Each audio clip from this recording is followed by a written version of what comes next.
नमस्कार, मैं हूं कुमार गजेंद्र। जनपद ऑन द स्पॉट में आपका स्वागत है। दिल्ली के अंदर कौन बनेगा मुख्यमंत्री?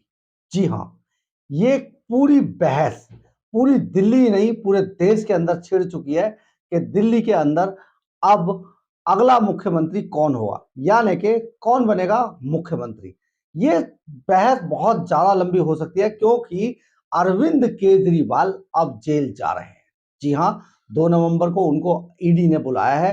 338 करोड़ रुपए का जो ट्रेल है वो सारा ईडी के पास सबूतों के साथ इकट्ठा है, जिसके लिए अभी तक ये कट्टर ईमानदार भगत सिंह के वंशज और कहा जाए कि भारत रत्न हल्ला मचा मचा कर जो कह रहे थे, छाती ठोक ठोक कर कह रहे थे, मुझे गिरफ्तार करके दिखाओ, मुझे गिरफ्तार करके दिखाओ। अब कर लिया गिरफ्तार। अब बताइए क्या करेंगे। सुप्रीम कोर्ट ने इतनी गंभीर टिप्पणी की है इन चोरों के खिलाफ कि उन्होंने कहा है इतनी बड़ी ट्रेल, 350 करोड़ रुपए की ट्रेल इनके खिलाफ है। इसके अलावा अरविंद केजरीवाल के खिलाफ बहुत सारे सबूत हैं कि उन्होंने रिश्वत में बहुत मोटी रकम ली थी। इतना ही नहीं, शीश महल मामले में भी वो डायरेक्ट सीएम मुख्यमंत्री अरविंद केजरीवाल इसमें फंस रहे हैं। तो जो जिसके लिए ये ईमानदारी का ढिंढोरा पीट रहे थे, दरअसल हुआ क्या कि जो केजरीवाल एंड कंपनी के जो सलाहकार थे उन्होंने ही केजरीवाल को मरवा दिया। मरवाया ऐसे कि उन्होंने कहा कि अगर सामान बरामद नहीं होगा, किसी भी मामले में अगर सामान बरामद कोई चीज बरामद नहीं होती है तो केस नहीं बनता है। लेकिन ऐसा नहीं था, क्योंकि ईडी ने जब इनके पूरे लेन देन पकड़े और वो सारे लेन देन पूरे ऑन पेपर हैं, पूरी ट्रेल है कैसे पैसा लिया। जिन लोगों ने पैसा दिया था, जिन लोगों ने रिश्वत दी थी, वो अब सरकारी गवाह बन चुके हैं। अमित अरोड़ा अब सरकारी गवाह है, दिनेश अरोड़ा सरकारी गवाह है। इसके अलावा बहुत सारे लोग जिनके जरिए पैसा लिया गया था, जिन्होंने पैसे की पूरी एक सिस्टम बिठाया था लेने देने का, लेन देन का, शराब नीति चेंज करने के लिए, वो सारे अब सरकारी गवाह बन चुके हैं अपनी खाल बचाने के लिए। इसलिए सीधे सीधे अरविंद केजरीवाल इस पूरे मामले में फंस गए हैं। अब उनके पास आप समझिए कितने झूठे लोग थे ये। ईडी के पास, सीबीआई के पास बाकायदा सीसीटीवी फुटेज है, इनके सीडीआर हैं, उनकी टाइमिंग मैच कर रही है जिस टाइम पे इन्हें बताया गया है। और इनका जो लेन देन था वो 338 करोड़ रुपए का लेन देन बहुत क्लियर कट सीधे सीधे बन रहा है। और केजरीवाल एंड कंपनी अब फंसती नजर आ रही है। केजरीवाल 2 तारीख को जाएंगे, हो सकता है 2 तारीख को ही लंबी पूछताछ के बाद उन्हें जेल के हवा खिला दी जाए। और अगर ऐसा नहीं हुआ तो 1-2 दिन में अरविंद केजरीवाल जेल के शिकंजों के पीछे नजर आएंगे। अब इसके बाद जो सबसे बड़ा सवाल पैदा होता है कि केजरीवाल के दिल्ली का मुख्यमंत्री कौन बनेगा, तो हम आपको ये बताते हैं, कुछ नाम आपको सुझा देते हैं कि कौन कौन एंगल कहां कहां पर फिट बैठता है। तो सबसे पहला नाम आता है अरविंद केजरीवाल के बाद जिसको दिल्ली की गद्दी पे बिठाया जा सकता है, वो है मैडम सीएम। जी हां, ये जो मैडम सीएम का किरदार है, अब ये फाइलों से बाहर निकल कर आएगा और दिल्ली की गद्दी पर बैठेगा। यानी कि सुनीता केजरीवाल अब टूटती और डूबती पार्टी की कमान संभालेंगी, जिन्होंने पहले से ही अपनी नौकरी से इस्तीफा दे दिया था और सीएम बनने की प्रैक्टिस कर रही थी शीश महल के अंदर। और उन्हें मैडम सीएम का जो नाम दिया था वो संजय सिंह साहब ने दिया था, जो जेल के अंदर तिहाड़ जेल में पहुंच चुके हैं। तो अब मैडम सीएम का जो किरदार अभी तक एंटी करप्शन की फाइलों में था, वो किरदार अब निकल के सामने आ सकता है। यानी कि सुनीता केजरीवाल दिल्ली के अगले मुख्यमंत्री के लिए कवायद शुरू कर दी जाएगी। और हो सकता है कि वो जब भी केजरीवाल इंतजार करें तो उस बीच में सुनीता केजरीवाल की पूरी तरीके से एक कहा जाए कि उन्हें मुख्यमंत्री घोषित कर देगी पार्टी अपनी तरफ से। लेकिन अगर पार्टी राजी नहीं हुई इस बात पर, सुनीता केजरीवाल के नाम पर अगर पार्टी राजी नहीं हो, ऐसा होना बहुत मुश्किल है कि पार्टी राजी, क्योंकि पार्टी वही जो केजरीवाल चाहेंगे। लेकिन अगर पार्टी राजी नहीं हुई और बगावत के सुर फूटे, तो आतिशी मार्लिनो को आगे बढ़ाकर इमोशनल और एक महिला कार्ड खेला जा सकता है। क्योंकि आतिशी को जिस तरीके से बहुत आनन फानन में बहुत तेजी से इस तरफ लाया गया, मंत्री बनाया गया, मनीष सिसोदिया के सारे विभाग दे दिए गए, सौरभ भारद्वाज से विभाग छीन के उनको दे दिए गए और उन्हें जिस तरीके से महिमा मंडित किया गया, उन्हें मीडिया के सामने आगे किया गया, हर बात का जवाब अब आतिशी से दिलाया जा रहा है। इस हिसाब से आतिशी भी अगली सीएम की दावेदार हो सकती हैं। आप जरा गौर कीजिए, हो सकती हैं, ठीक है। इसके बाद अगर राघव चड्ढा से केजरीवाल का, अब आता है नाम राघव चड्ढा का, तो राघव चड्ढा से केजरीवाल का 36 का आंकड़ा है। जी हाँ, ये अंदर की खबर है, बाहर जो भी दिखाई देता हो हम पूरे दावे के साथ कहते हैं कि राघव चड्ढा से अरविंद केजरीवाल का 36 का आंकड़ा है। पंजाब के सीएम बनते बनते वो रह गए थे, इस वजह से बहुत ज्यादा डिफरेंसेस हैं इन दोनों के बीच में। और राघव चड्ढा खुद फंसे हुए हैं इस सारे बवाल के अंदर, कई आरोपों में उनका भी जल्दी ही जेल जाना तय है। माना जा रहा है कि इसीलिए उनकी संभावना बहुत कम है दिल्ली के सीएम की कुर्सी के लिए। इसी तरह सौरभ भारद्वाज भी फाइल चोरी समेत कई मामलों के आरोप भी झेल रहे हैं, तो उनका तो सवाल ही पैदा नहीं होता कि सौरभ भारद्वाज को आगे बढ़ा जाए। हाँ, इनमें एक नाम है कैलाश गहलोत का। कैलाश गहलोत बहुत जोर शोर से, बहुत चुपके से, धीरे धीरे आगे बढ़ते हुए अपनी दावेदारी ठोक सकते हैं।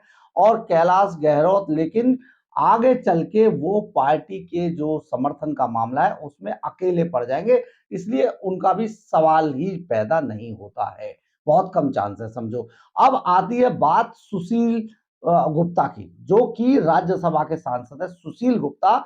तो सुशील गुप्ता एक तो क्योंकि वो बनिया बिरादरी से हैं और सक्षम है, सौम्य है और काफी सुलझे हुए इंसान हैं, इसीलिए वह भी सीएम पद की महत्वाकांक्षा अपने मन में जरूर पाले बैठे होंगे। और हो सकता है आने वाले टाइम में, क्योंकि वो राज्यसभा के सांसद हैं, उनको भी आगे बढ़ने की पूरी पूरी अपने एक महत्वाकांक्षा उनके मन में है और पार्टी हो सकता है उस लाइन पे काम करे या सोचे। तो एक ये भी हो गया। लेकिन हम आपको एक बड़ा नाम बताते हैं, आप चौंक जाएंगे इस नाम को सुनकर। ये नाम है गोपाल राय का। जी हाँ, मंत्री गोपाल राय, बहुत पुराने पार्टी की नजर है, जिस पर कई पार्टियों की नजर है इन पर। और वह गोपाल राय बहुत पुराने कार्यकर्ता हैं। केजरीवाल के धरने प्रदर्शन वाले, जब वो एनजीओ चलाया करते थे, उस टाइम के केजरीवाल के साथी हैं गोपाल राय। लेकिन गोपाल राय कभी भी लाइमलाइट में नहीं रहे, लेकिन बड़े सक्षम हैं और बहुत सुलझे हुए, बिल्कुल बोलते नहीं है, शांत प्रवृत्ति के हैं गोपाल राय। और उनको अभी तक बर्फ में लगाओ या उनको ऊपर उठाओ, उनको लाइमलाइट में लाओ, इससे कोई मतलब नहीं था।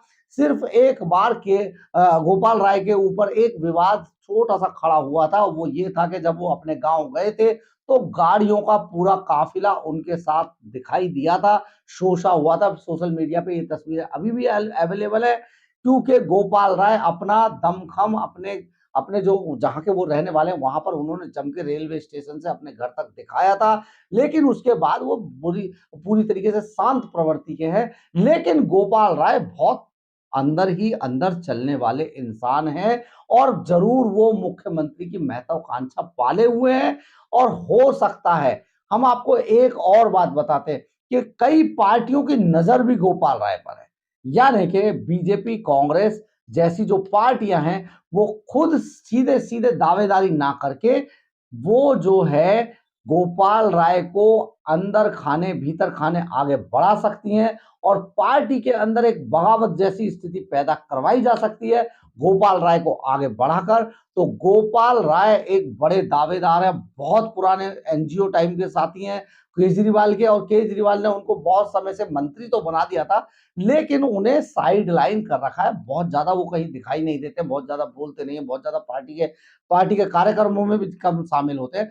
तो ये गोपाल, हालांकि वो ये उनका एक ये कारण इसलिए भी हो सकता है कि वो थोड़ी अस्वस्थ रहते हैं, थोड़ा उनका एज फैक्टर भी हो सकता है या अस्वस्थता हो सकती है। तो ये सारी जो चीजें हैं, गोपाल राय बहुत तेजी से नाम आगे आएगा आम आदमी पार्टी में। लेकिन पार्टी के बाद अगर अगर अरविंद केजरीवाल जेल जाते हैं, तो अरविंद केजरीवाल की पार्टी पे पकड़ कितनी मजबूत रहेगी, ये भी एक बड़ी बात है, क्योंकि जो भी आदमी अब जेल चला जाता है, उस पकड़ में और बने रहने वाली पकड़ में थोड़ा अंतर होता है। काफ़ी जितनी भी शरीर के अंदर जो बीमारियाँ हैं, जब बंदा बीमार हो कोई भी व्यक्ति बीमार होता है, तो बहुत सारी बीमारियाँ जो छिपी रहती है शरीर की ताकत के कारण, वो निकल के बाहर आ जाती हैं। तो आम आदमी पार्टी की भी जो ये बीमारियाँ हैं, हो सकता है अरविंद केजरीवाल के जेल जाने के बाद बाहर निकल के आए और पार्टी में खलबली मच जाए। लेकिन एक और बात है कि पार्टी अब टूट की कगार पर भी पहुंच चुकी है। उसका कारण ये है कि सुप्रीम कोर्ट ने एक बड़ी गंभीर टिप्पणी की थी ईडी के खिलाफ। ईडी को बड़ा लताड़ भी लगाई थी, फटकार लगाई थी। उन्होंने कहा था जब 100 करोड़ रुपए की रिश्वत पार्टी फंड में गोवा के अंदर गई थी और उसकी सारी ट्रेल आपके पास है, तो आपने आम आदमी पार्टी के खिलाफ मुकदमा दर्ज क्यों नहीं किया, एफआईआर दर्ज क्यों नहीं की। अगर ऐसे में अगर सुप्रीम कोर्ट की दलील को देखते हुए ईडी उस लाइन पर आगे बढ़ती है कानूनी दांवपेच देखते हुए, तो ईडी अगर आम आदमी पार्टी के खिलाफ रिश्वत लेने का, शराब नीति को बदलकर रिश्वत लेने का, भ्रष्टाचार का मुकदमा अगर उस पर चलाती है और एफआईआर दर्ज करती है आम आदमी पार्टी के खिलाफ, तो ऐसे में निर्वाचन आयोग जो है, जो चुनाव आयोग है, वो पार्टी के सिंबल को छीन लेगा और पार्टी के सिंबल को छीनते ही पार्टी खत्म हो जाएगी, अपने आप टूट जाएगी। यानी कि पार्टी फिर बाद में आम आदमी पार्टी जो जिसके केजरीवाल संयोजक हैं, वो पार्टी ही नहीं रहेगी। यानी कि दिल्ली के अंदर अरविंद केजरीवाल की पार्टी का नामो निशान मिट सकता है। लेकिन अब देखिए अगले 2 दिन में 24 घंटे के अंदर दिल्ली के अंदर जो राजनीतिक समीकरण है बहुत तेजी से बदलेंगे और हमने जो बोला है उनमें से काफी चीजें बहुत फैक्ट के बाद हम आपको बता रहे हैं कि कुछ भी हो सकता है। कौन बनेगा दिल्ली का मुख्यमंत्री? अगर आपको मेरी खबर अच्छी लगी हो तो आप इसे लाइक, सब्सक्राइब और शेयर जरूर कीजिएगा। इससे हमें ऊर्जा मिलती है। जय हिंद, जय भारत।